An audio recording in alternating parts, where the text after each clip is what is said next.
networks, genetic algorithms, fuzzy logic, support vector machines, finite automated, other data mining techniques which have been used. So all these are artificial intelligence paradigms that all can also strengthen and help in improvement of cybersecurity in a given network. The objective of this research paper was simply to look at determining a cybersecurity framework that you can use in developing nations, within Africa, India, or other parts of the world, but also the rest of the world. It's important to have a cybersecurity framework that is appropriate for a given context. But it was also important for this research to evaluate the artificial intelligence paradigms that we can use in network detection and prevention systems. So that in the end, we ultimately then also look at developing a cybersecurity system that uses artificial intelligence paradigms in that context. So the research questions that arise from these objectives, they are simply translating the objectives into research questions so that we determine the most appropriate network for network detection prevention system. And also as we interrogate the artificial intelligence paradigms, we want to look at which one is the most effective in cybersecurity, because that is really the crucial issue that is there. Now, just by way of sharing some literature to understand the background to that, I just navigate a few things. I think the introductory part of it is for us to be aware that when we are looking at networks that flow in a signals that flow in a network, we often do pre-processing of the network signals. And the principal component analysis method is one of the methods that is often used to eliminate any noises from the signals that are getting into a network or noises that are coming from devices. Some of the devices may be routers, switches, and so on, and other active nodes within the network. And so pre-processing of the network signal itself by principal component analysis is often a starting point. And we also look at the hidden Markov model-based intrusion signal recognition methods that are also important in being able to make us understand and handle accuracy issues on some of the parameters that have got a high degree of sensitivity. And so Markov models do also help in making us understand the groundwork in what goes on the signals coming into a network, as well as also how we can be able to categorize this kind of activities so that the accuracy and errors are eliminated. So this is why we look at feature-based approaches, decomposition-based approaches, and other approaches that are meant to take out those kind of noises. And so as we look at this structure and this model and the approach that I took in this research, what is very important then is to arm yourself with an algorithm that is very efficient in terms of time as well as space when it is running.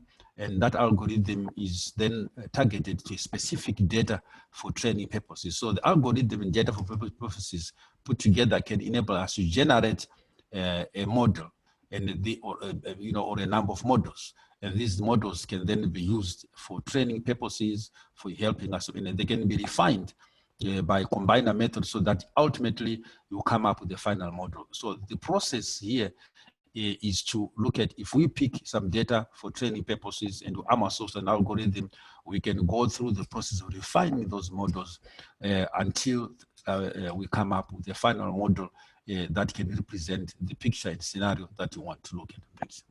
Now, one of the most important, frameworks used in cybersecurity is an approach or a methodology that we take called the NIST cybersecurity framework. This is a framework that enables us to describe and take note of the current cybersecurity status in an organization.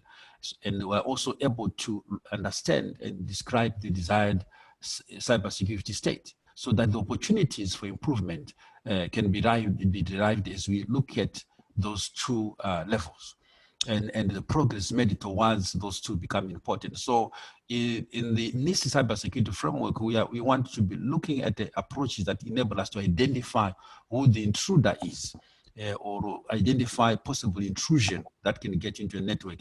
And then we also look at protecting and ways of protecting the data, protecting the information and other activities. And there is need also to look at ways of detecting that this is a normal operational network, or this one is an anomalous kind of activity going on, and we become suspicious, and also be able to look at responding to the threat that can come in. And if there's been an attack and so on, it becomes important to recover. So identify, protect, detect, respond, and recover are the main 5 aspects of the NIST cybersecurity framework that is commonly used in many places. And most organizations always start with a framework that starts that is related to the NIST framework. Then they can develop it and contextualize in their organization on what to do. Now, next after this, the NIST framework, there is also the general deterrence theory. This is an approach which is based on game theory. And what you're trying to do is to look at handling deterrence, so that if you have got deterrence, these are policies and ways in which through policies you can be able to safeguard the organization. Even, for example, the way people log in on a network, the way they do operations, deterrence can be handled in different ways. Then there is a prevention, where you want to look at physical obstacles and firewall protections and so on. And in cybersecurity, what has happened these days is that the firewall protections have proved that they are no longer that strong, because some of the attackers have become very, very creative and can find ways of bypassing some firewalls. And we then also look at detection, where we want to look at security breaches as well as remedies that comes through there. So game theory comes in and becomes important in related to deterrence theory. That this is a theory also that comes in to describe the interaction process between the attacker and the organization or protecting agent in organization. So it's like people playing a game, like whether playing chess.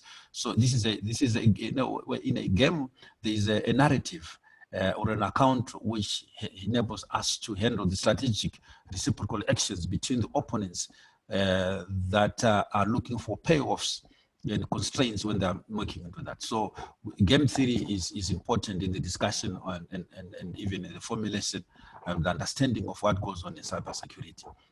Now, when we look at our environments in developing countries in particular, especially in continents like Africa and other parts of the world, and I'm sure it's the same thing that also we face in India, cybersecurity is often faced by a number of challenges. Some of the challenges include infrastructure, where in some cases, other parts of the countries are not as developed as the big cities, so infrastructure is a challenge. So internet access and bandwidth capacity is always an issue. There are issues to do with legal frameworks also, legal frameworks where in some of the countries, the legal frameworks have not yet matured to handle the sophistication of cybersecurity. And this is why then harmonization and other educational campaign and other things, as well as cybersecurity knowledge itself, are issues of importance in making sure that these citizens at various levels and different age groups may appreciate and understand the impact of cybersecurity in the organization.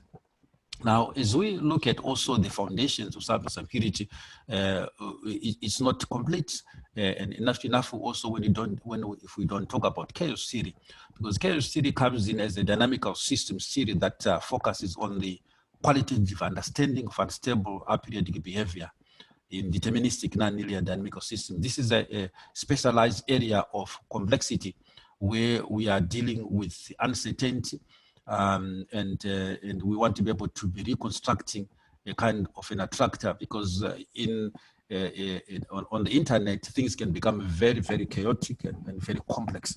So where there is a high degree of complexity, chaos theory comes in helping us to understand these dynamical systems, how they operate. We also then have, after that, we have got data mining. Data mining is another approach which has become very topical these days, where people can discover and are able to extract interesting and useful patterns from large volumes of data. I can give an example. There are cases where we have a medical condition called sleep apnea. This is a medical condition where people die peacefully in their sleeps. But sleep apnea does not have obvious symptoms. You can visit a doctor every day, they never see anything.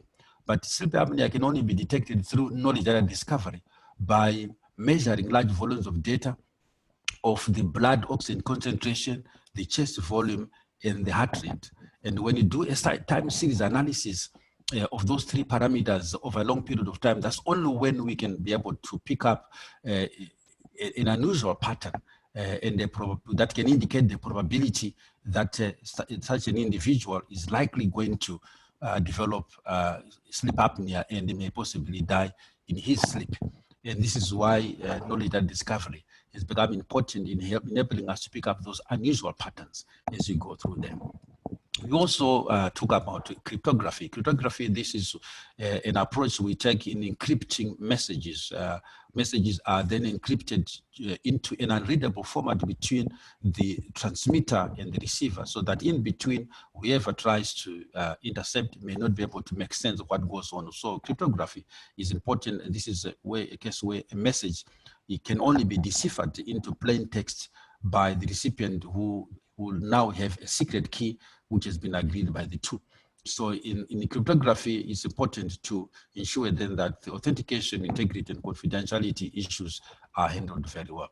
So as we look at all these foundational concepts of cybersecurity, we must then look at now how then we then bring in Bayesian networks.